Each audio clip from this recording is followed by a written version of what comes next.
Hello and welcome to The Conversation. I'm Sibusisiwe Nyanda, and today's show, we're going to be talking about Dr. Arikana Chihombori-Quao, who shared her thoughts on colonial legacies of countries like France on Africa, and they went viral earlier this month. Now, a few weeks later, she was excused from her role as permanent AU representative to the United States of America. Sheer coincidence? We look into that, as well as the arguments she made in this episode of The Conversation.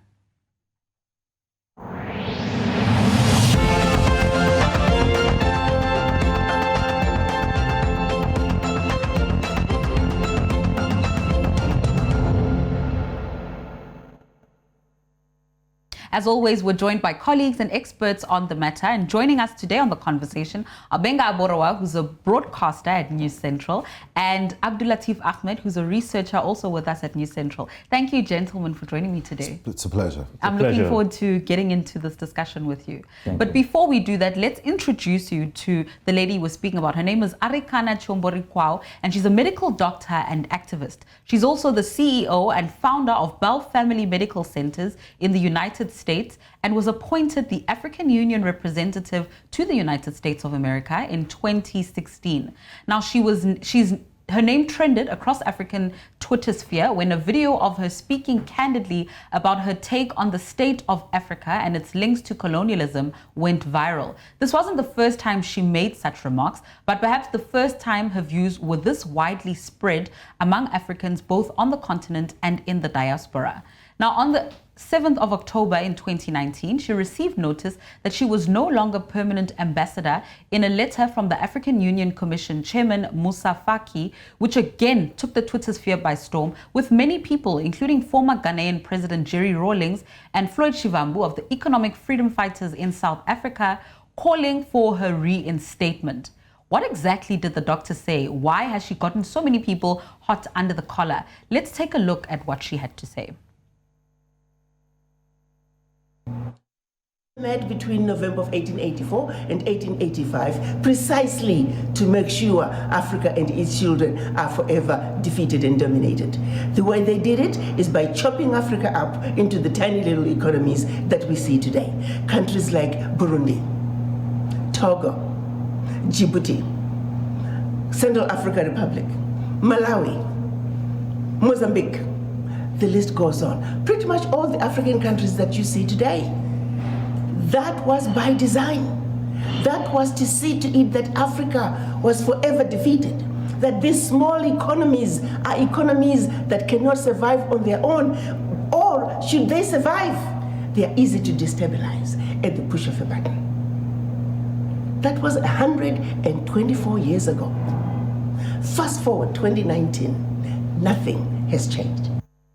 Okay, so there, a history lesson from Dr. Chihombori-Quao, and that's just the first of a few clips that we're going to take you through and unpack here with my guests. So I'm going to start with you, Gbenga.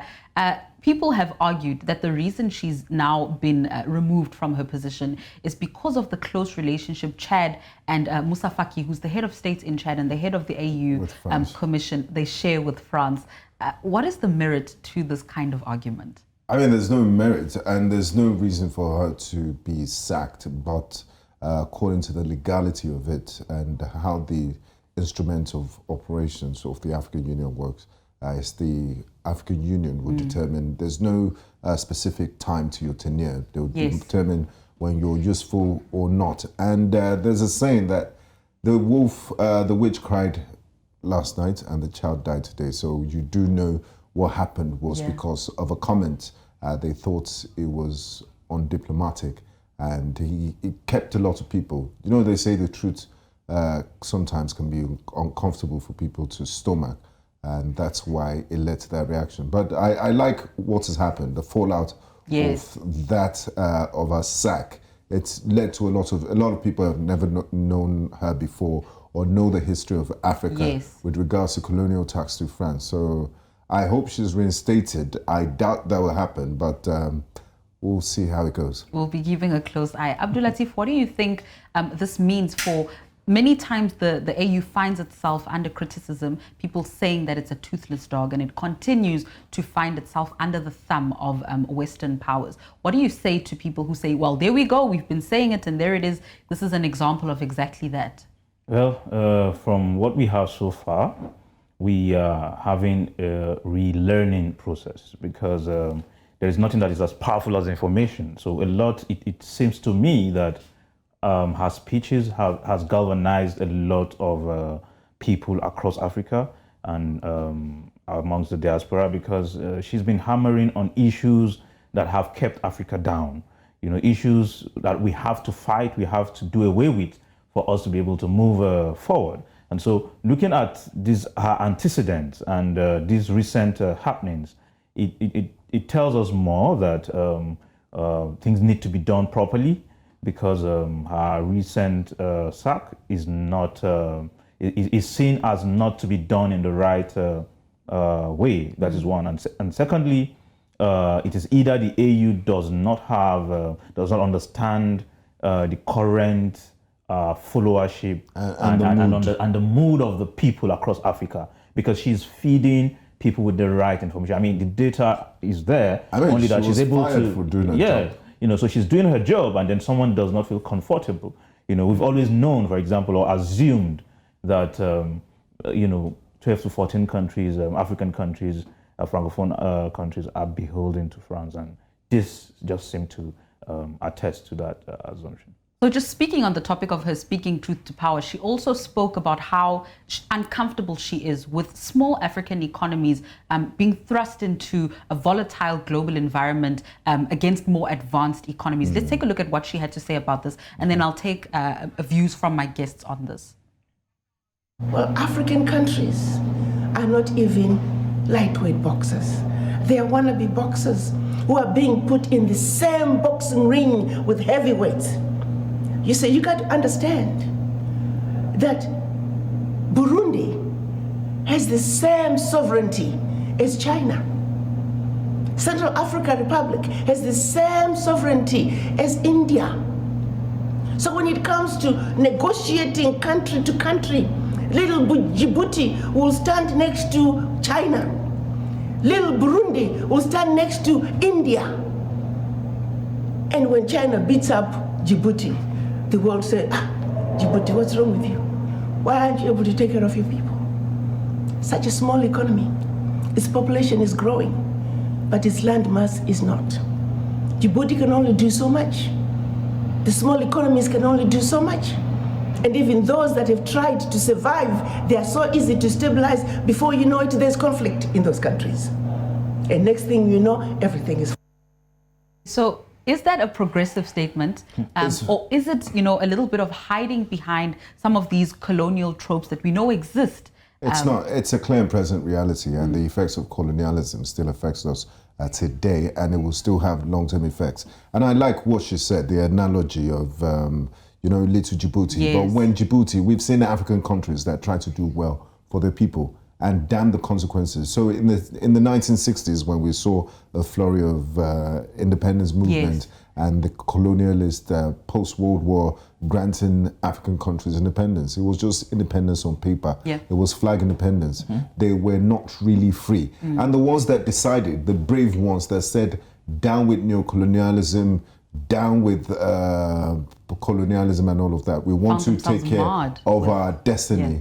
Do you know the declassified documents? I'm not speaking, this is not conspiracy theory, these are facts on the ground. Secretariat, for example, he said, I'm not going to domicile my economy in the French central bank or deposit. I'm not going to get on with the CFA. I would use the Guinean francs. And do you know what France did? France had a point man, and they destabilized Guinea's economy. They dismantled the railway, the hospitals. They took everything, so-called benefits of colonialism.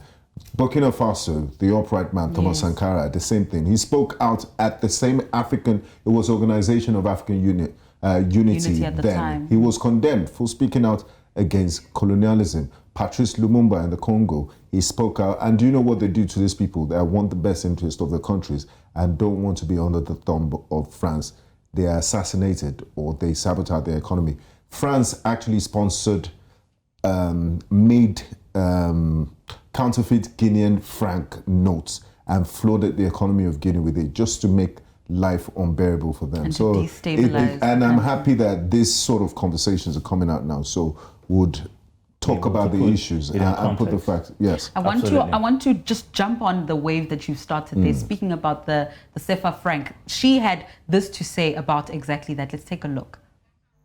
They print the CFA for all the Francophone African countries. France no longer even use the CFA, but they print it gladly for the African countries. France is using the euro. So if a leader starts wanting to be too smart, all they have to do is stop printing the money. And next thing you know, the locals are getting their paychecks, they're going to the bank, they line up, there is no physical cash. It's that easy to destabilize Africa. Food in most of the Francophone countries, close to 50% in some countries, the food is coming from France. If you start acting like you're too smart, they simply stop sending food. And before you know it, the shelves are empty. And the locals start demonstrating. And they'll be demonstrating and blaming the president. I am not saying our African presidents don't have any blames. Nobody's without blame. No country is perfect. No leader is perfect. I get that. But what I'm saying is, in order for us to make sure when we demonstrate, when we complain, we are complaining about issues that are truly matter to us. Not issues that we are being thrown into because somebody else has a different agenda. So just speaking about the CFA franc, the argument has been that, the reason why Francophone countries have continued to make use of this currency is because it curtails them from some of the hyperinflation that you've spoken about. What do you say to people who hold that argument and say, it essentially gives them a bit of a golden ticket into a Eurozone they wouldn't have otherwise had access to? Well, the CFA franc is not of the same value as what is used in France. So it does not actually put them at a position of competitive advantage to any other country. That is one. Secondly, the colonial tax that we're talking about has continued to hold these countries down because it restricts them, in certain spheres of their economy. It does not allow them full control. There is no reason whatsoever. I mean, why is France's economy not domiciled in Africa? I mean, so there's no reason whatsoever for African countries or Francophone countries to have their and even in doing business, France has the right of refusal. Yes. So if you want to do business, you have to sell to France. And if France says, we don't need cocoa, you don't have a right to sell to Russia or Poland without the express permission of France. And if France says you can't sell to those countries, then you can't do anything. So they have the access without the authority or the power. Independent. Yeah, so there's these are some of the issues she was raising. So there's this interloping that has continued to affect, that dogs African countries. So we have to see, so I think one of the reasons why France or other Western countries may be slightly worried is because of the new dimension in African cooperation happening in the past 2 years. There has been an increase in overall growth across Africa. There's been a lot of constructions, the dam in East Africa. There's been a lot of power generation issues. And then if you look at the position of these countries, they are all aligned along the Nile, where the Nile River is. It's very strategic to the progress of Africa. Yeah, so and the world needs Africa too. Cell phones, computers, resources. Africa is the richest continent. In Gabon, for example. Resource-wise. So the West and the rest of the world need Africa. And Africa needs to understand this position as very strategic and in negotiating, because everyone is caught in Africa. We just had the Tokyo International Trade Summit. And the Russians are having the first Africa and Russia summit starting tomorrow. Yes. Okay, so I'm going to have to take a very short break here. It's getting quite heated, and we're talking about the strategic positioning of Africa, where the rest of the world is concerned, and their interests as well. Should the AU consider calls to reinstate the doctor? Tweet at News Central TV using hashtag NC the conversation to weigh in on this and much more. When we come back, we continue unpacking some of what the glorious Dr. Chihombori-Quao had to say.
You're welcome back. This is The Conversation, and I'm Busisiwe Nyanda, still joined by Abdulateef Ahmed, and Gbenga Aborowa. If you're just joining us, remember this is a conversation with you, so share your views with us. We're at News Central TV on Twitter, Facebook, and Instagram. Use that all-important hashtag #NCTheConversation. Now, before we took our break, we were talking about whether or not the AU should take the views of people and reinstate the doctor after what she said. But before we take a clip from the AU Commission, who will tell us their side of the story, do you think she's enough of a threat that they would have felt, she's been doing this for a while, but now her views are going viral, and we need to get rid of her as a representative of the AU? She has a platform, and they're diplomats, and what she says would echo and has serious consequences.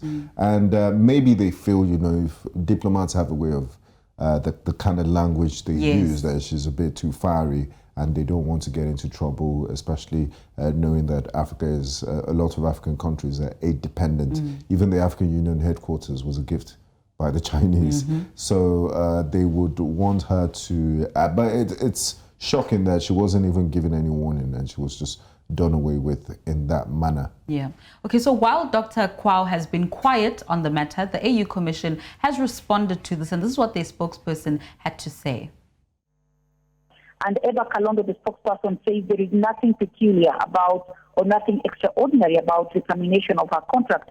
She says that ambassadors or special envoys are diplomatic servants or on political appointments, so they serve at the pleasure of the appointing authority. And in this case, the appointing authority was the African Union. The doctor was appointed in 2016, which is way before the AU Commission Chairperson Muhammad Faki took over, which was in 2017.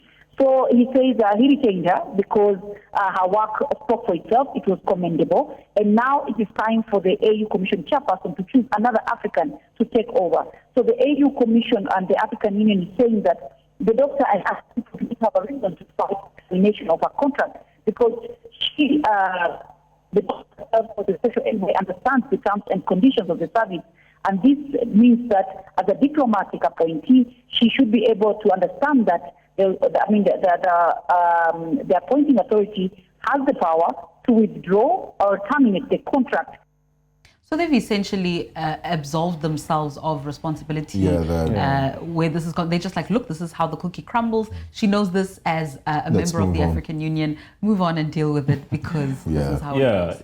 She's not spoken about this, so we may not preempt what she needs to say or what she has to say. However, people feel strongly about this particular action because do you replace someone who is effective? I mean, if someone is your best player, and by their own admission too. Yes, you cannot take that person out. There's no point.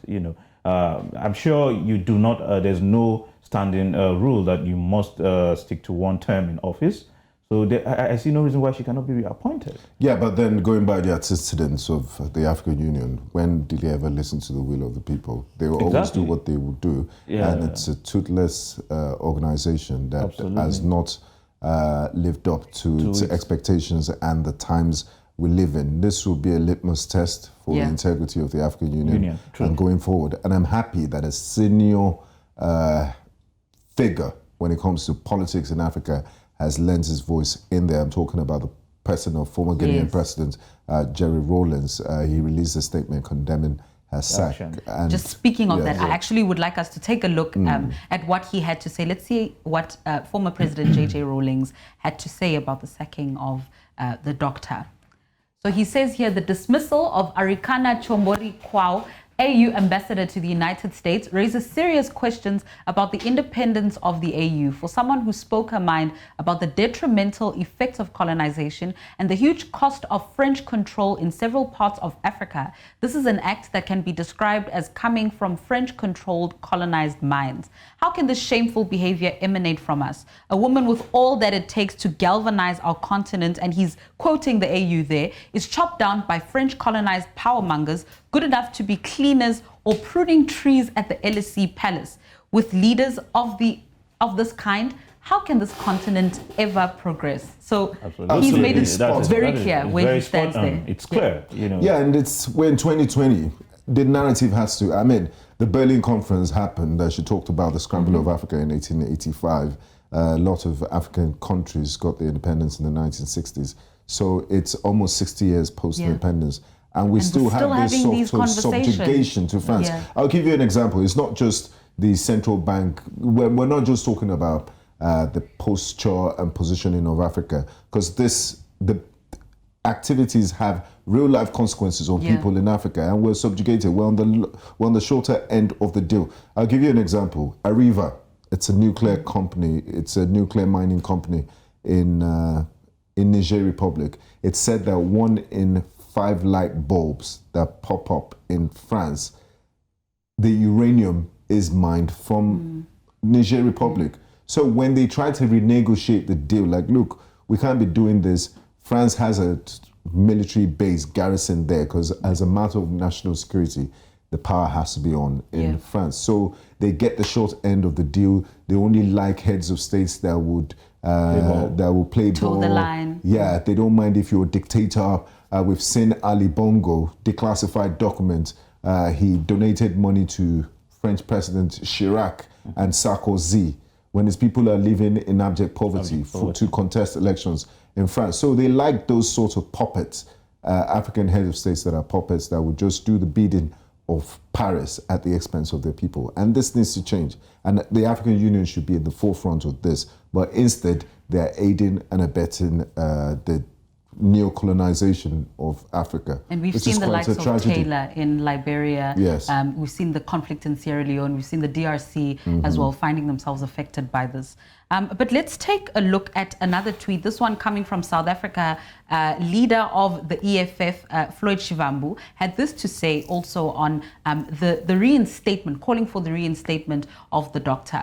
He says, the legacy of colonization by Dr. Arikana Chihombori-Quao, the most profound diagnosis of Africa's problems. She's a leader, a great Pan-Africanist who must be given more platforms. And this, again, is an example. She made this statement in June 2019, and it was at the Roland Martin's talks, which she's gone to quite a number of times. And you know, this speaks to how this wasn't just a one-off. She speaks on these matters. She's passionate about them. Yes, she's passionate about them, and she's becoming a lot more prominent as a result of this. And vocal. Yeah. Yes, prominent and vocal. Yes, absolutely.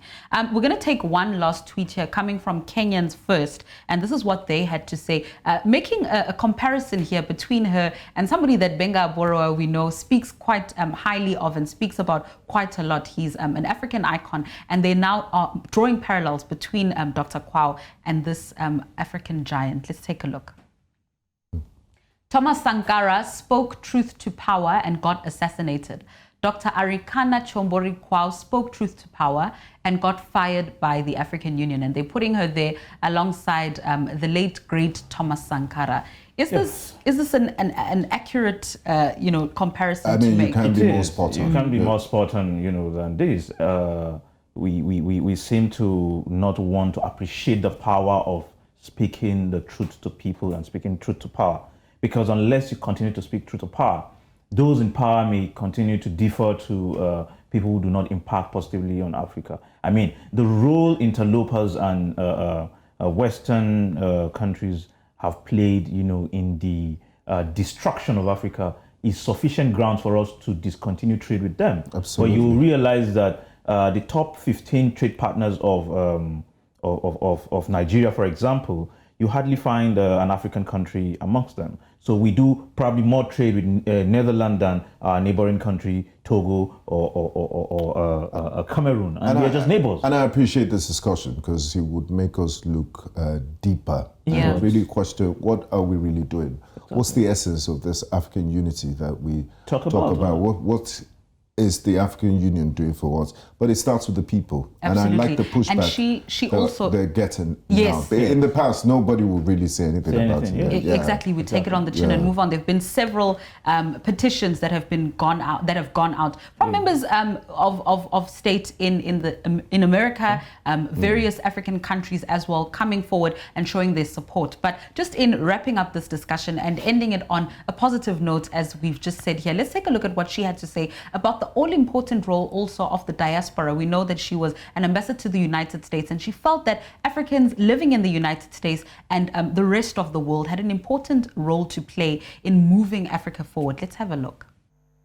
In addition, they also signed in March of last year the protocols for the free movement of people, where they are saying unanimously, the African heads of states, the children of Africa must live and work wherever they choose. That too is in the process of being ratified. Over 30 heads of states have signed, and I believe we are sitting at about 3 or 4 ratifications. Already, regionally, the leaders are loosening the requirements to get into their countries. A lot of countries now are visa on arrival. There's a lot of good news coming out of your Africa. And I'm here to share with you that we must be part of that change. We must be part of that vibrancy that is Africa. You see, everybody else around the world is strategizing on how to take advantage of this new Africa whose doors are swinging wide open. The only people who are not strategizing to move into your Africa and claim what is rightfully yours are us black people.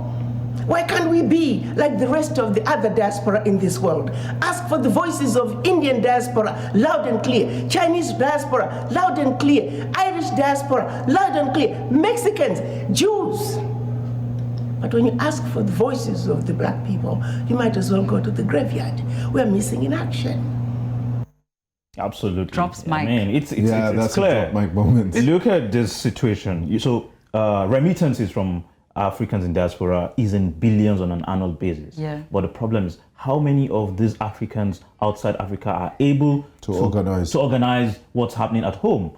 Little influences have been shown lately, like the one in Sudan and that of Egypt, where you have diasporans, talking about it. I mean, that's what moved the revolution in Sudan forward. Exactly. It was the diaspora. But how about voting? Why are they unable to vote, for example? You have remittances of about 20 to 25 billion annually to Nigeria, $25 billion annually to Nigeria, from Nigerians in diaspora, but they are unable to vote. Yeah. They constitute some of the best brains, some of the best minds, and they should be able to say, hey, this is the direction we want our country to go. I'm going to need to cut you off there. Gbenga, final words in 30 seconds. I hope even if the African Union, and I don't think they listen to the voice of the people, she's done a great job to heighten the consciousness of Africans and knowing the damage of colonialism. And I also think it's a wake-up call for African governments going forward, because with the new bride, everybody is looking to do business with Africa. So we better get our acts together, because this is a time for an African renaissance. Thank you very much to my guests. An amazing discussion. I've really enjoyed having this conversation. Remember, you can continue to have the conversation with us on social media. We are at News Central TV on Facebook, Twitter, and Instagram. Remember, #NCTheConversation. What is your take on Africa and the colonial legacy? Are we doing enough? Is the African Union going to prove us wrong and listen to the will of the people? It remains to be seen, and we definitely will be talking about that on The Conversation again. I'm Sibusisiwe Nyanda. Thank you so much for tuning in. It's goodbye for now from me.